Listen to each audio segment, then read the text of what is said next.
everyone, it's Miss Patty from Young Arts. It's time for our art lesson. Today we're going to be drawing seahorses and reading the book Mr. Seahorse by Eric Carle. I love this book. I love the colors in this book. It's one of my favorites, but I love Eric Carle.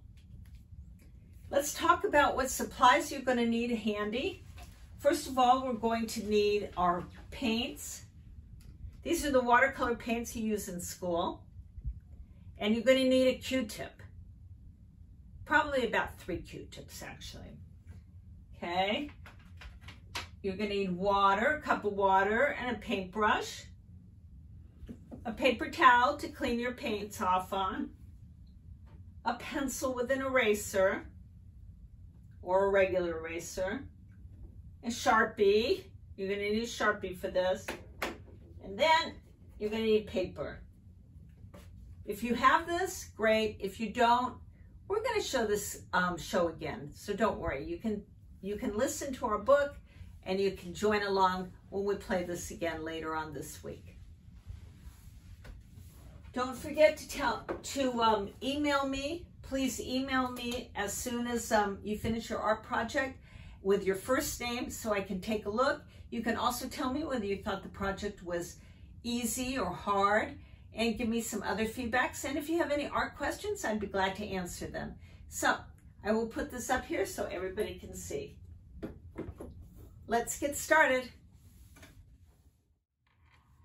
Mr. Seahorse by Eric Carle. I just love Eric Carle's books. The colors and the artwork is so creative.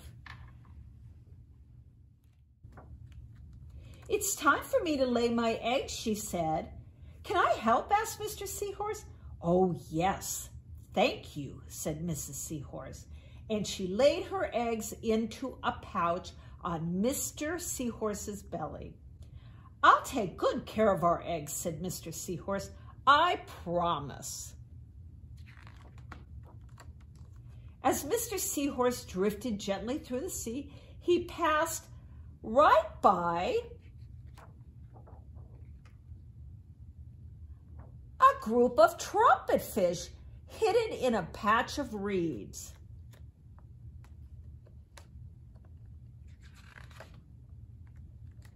But before long, Mr. Seahorse met another fish.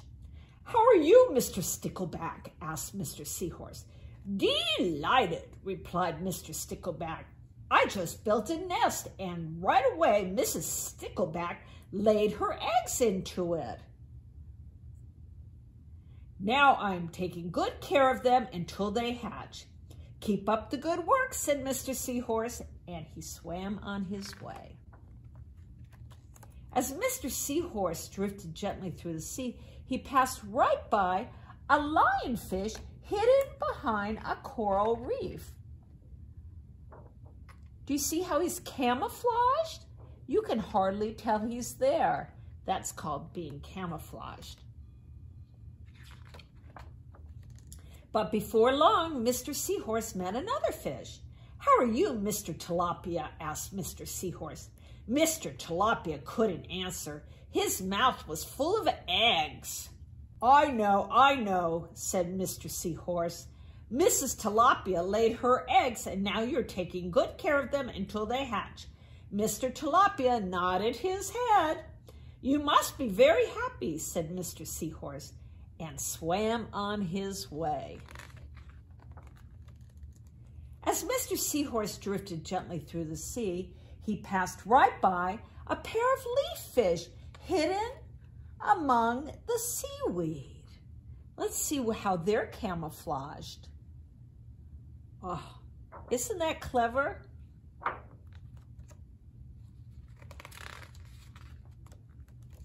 But before long, Mr. Seahorse met another fish. "How are you, Mr. Curtis?" asked Mr. Seahorse. "Perfectly fine," replied Mr. Curtis. "Mrs. Curtis laid her eggs, and I have stuck them on my head. Now I am taking good care of them until they hatch." "You are doing a good job," said Mr. Seahorse, and swam on his way. You see the eggs? As As Mr. Seahorse drifted gently through the sea, he passed right by a stonefish, hidden behind a rock, just like that. A stonefish hidden behind a rock. But before long, Mr. Seahorse met another fish. "How are you, Mr. Pike?" asked Mr. Seahorse. "Couldn't be better," replied Mr. Pipe. "Mrs. Pipe laid her eggs along my belly. Now I am taking good care of them until they hatch." "You should feel very proud of yourself," said Mr. Seahorse, and swam on his way. Do you see the eggs?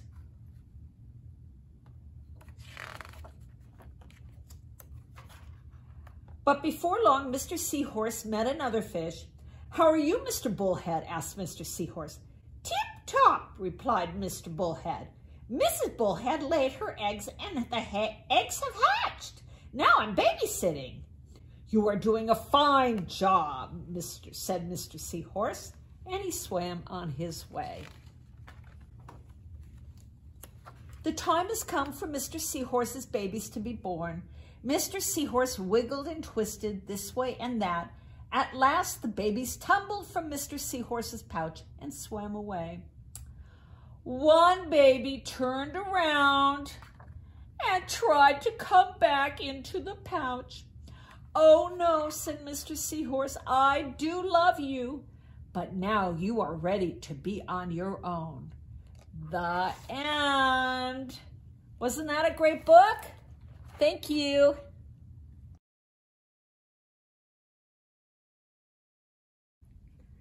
Just a quick reminder before we begin our art project. After you finish your art project, I'd love to see how your art project turned out. You can email me at Miss Patty Young Arts. That's who I work for, Young Arts. Miss Patty Young Arts at gmail.com. And if you send me a picture of your artwork and your first name, I will be sure to share it when we have our next video art lesson. Okay, let's get started. I forgot to mention that if you would like to do your art project after we draw our seahorse, if you would like to do your art project using Q-tips and dunking them into the paint, you can do that too. So you don't need to have the Q-tips right now, but if you want to add Q-tips later on, you can just ask your nurse for some extra Q-tips.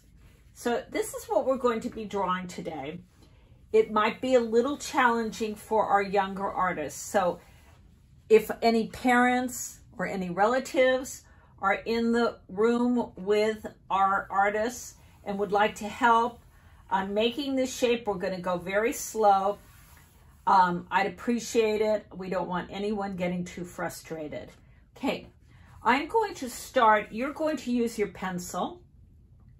I've already sketched out my seahorse so that you can see it. I'm going to be going over it with my Sharpie pen. But first, you're going to use a pencil. Be sure to erase whenever you make a mistake. And that's just a secret that you will have, that you made a mistake. Go ahead, don't be afraid to erase. And if you made a mistake, it's no big deal. I make mistakes all the time. Everybody makes mistakes. We're just going to correct it and move on. So with your pencil, and I'm going to do it with my Sharpie so that you can see it, we're going to make the top of the head. Now, remember in our book, Mr. Seahorse, some of these seahorses were small, like this. So you could make your seahorse small or you can make it big. I'm going to make it big because I love the colors to be nice and bold in my art project. The first thing we're going to do is do the top of the head. And the top of the head looks like this. It looks like you're going to draw a sun, but you're on, or a half circle. Kind of looks like that. A half circle. And our seahorse has a very big nose and it goes out kind of like a duck. Looks like a duck. So go ahead and add the beak of our seahorse. I'm going to put a little mouth in there. And now here comes the part that I want you guys to go slow on. It goes straight down. And you're going to make a little turn. And if it doesn't look like mine, that's okay. But if your seahorse looks like a turtle, we've got a problem. Okay? You see how I made the curve in the tail? I went straight down. I want everybody to do that right now with pencil. Draw very lightly. It's called sketching. And if you erase, no one will ever know that you made a mistake. Okay. Now we're going to come back here. That's the little tail. We're going to come back down and make his big fat tummy because maybe he has babies in his tummy from Mrs. Seahorse. And connect it, and you're drawing with your pencil. And it looks like, that kind of looks like he's ready to go galloping away. Okay? Remember, he's got kind of a big tummy and a swirly little tail. Okay, we need an eyeball, a round circle, and a dot, just like that. And he's got these funny little fins, I think, that help him swim through the sea. And they look like little bumps on his back. So let's go ahead and add some bumps. I don't know the name of this, and I know some of you are so smart in science and you will look it up and Google what are the names of these bumps on the back of a seahorse, and then you can share it with me on email. And then we're doing one fin. He's got one big fin in the back and it looks like this. It kind of looks, it's kind of rounded, but look how Mr. Eric Carl did his little fin. He just did a little square, so that's fine too.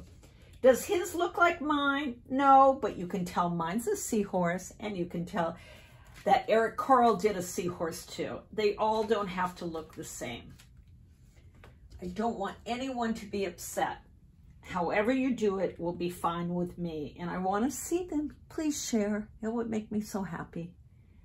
Okay, well, we have our seahorse. How easy was that? Now you can add seaweed, you can draw in seaweed if you want. I can make seaweed that looks like this. I'm using my pencil. You can make him hiding in the ocean, getting ready for the babies to come out of his little pouch. Okay, I'm going to show you what you can do to paint your seahorse. Oh, if you do seaweed, be sure to go over it. Miss Patty didn't go over this with her Sharpie. Let me just go over this so that everybody doesn't get mad at me and say, Miss Patty, you forgot to do Sharpie and trace over your lines. Another vocabulary word, trace. We're tracing over our lines. And guess what? If you miss a line or you don't trace all the way over it, just erase the pencil line and no one will ever know. I'm just going to go like this. Okay, you can add as much as you want. Don't forget to erase your pencil lines when you get all done so it looks like a masterpiece. I'm just going to erase some of the pencil lines so it looks beautiful. Okay, here comes the fun part. Now, you can make your seahorse any color you want. You can make him orange, or yellow, or green, or blue, or purple, or you can make it multicolor like I did in this one. So let's start by wetting our paints. Remember, watercolor paints need to be wet before we use them because they're dry right now. And I just mixed colors, so I'm going to use a paper towel to clean up that icky color I just made. Don't want any icky colors. And I'm going to put a little bit of water in each one so they get nice and wet. Purple's a pretty color. Red, Miss Patty. Miss Patty keeps on messing up the colors, and I don't like my colors messed up. But they're easy to fix. Okay, we're going to start with, let's see. I'm going to ask my little dog, Stella, what color, Stella, should I start out with? You think? Stella says starting out with this light green. Okay, I can do that. In our next class, we're going to learn all about doing penguins, and we're going to meet Stella, my puppy. She's very cute. Maybe one day I can bring her into the hospital to show you. She's so super, super cute. And do you see I keep on wetting the paints, and I'm doing it green because Stella said green.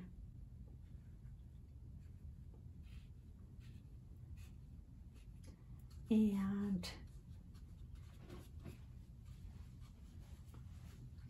sometimes when I do my art videos, you can hear Stella barking at the mailman. That's pretty funny too. Because Stella's just a little puppy with lots of hair. So much hair. Okay, now don't forget to wash your brush out in the water. Clean it on your paper towel. And I'm going to do this. We can use a Q-tip, and you can do this later. If you don't have Q-tips in your room right now, you can get Q-tips later, or you can draw it and then go back and use the Q-tips to put different colors. Let's see here. Then I'm going to take my Q-tip and do dots. You can do dots, and you dip your Q-tip in the water. I do dots like that. I'm going to see if I can. Let's do the other side of the Q-tip, and I'm going to do blue.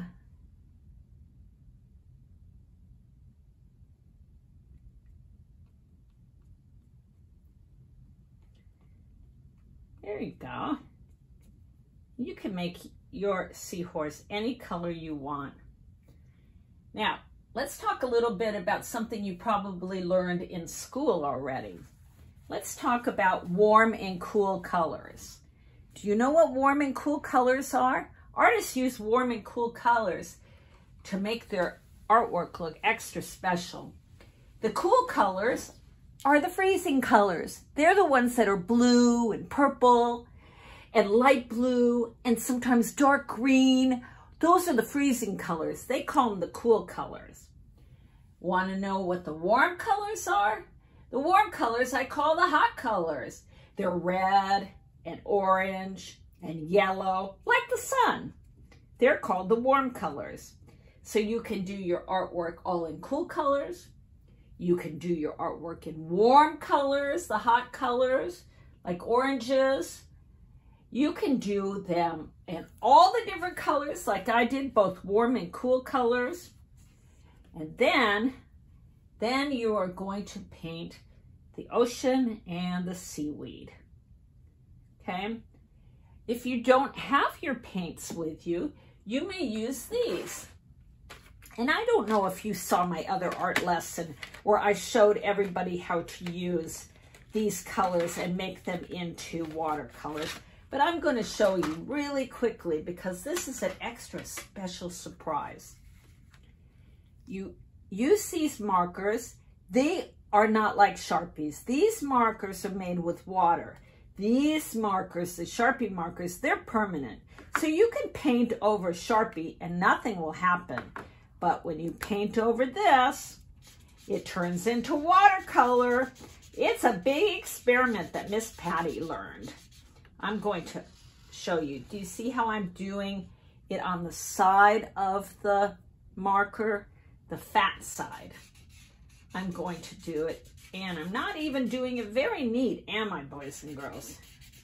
I'm just doing different colors like this, and I'm just going to show you how you can turn your markers into watercolors. Then in the white areas, I'm going to do yellow. I'm going to mix these colors because seaweed is all different colors. Sometimes seaweed's brown. I don't like the brown seaweed. I like the green seaweed.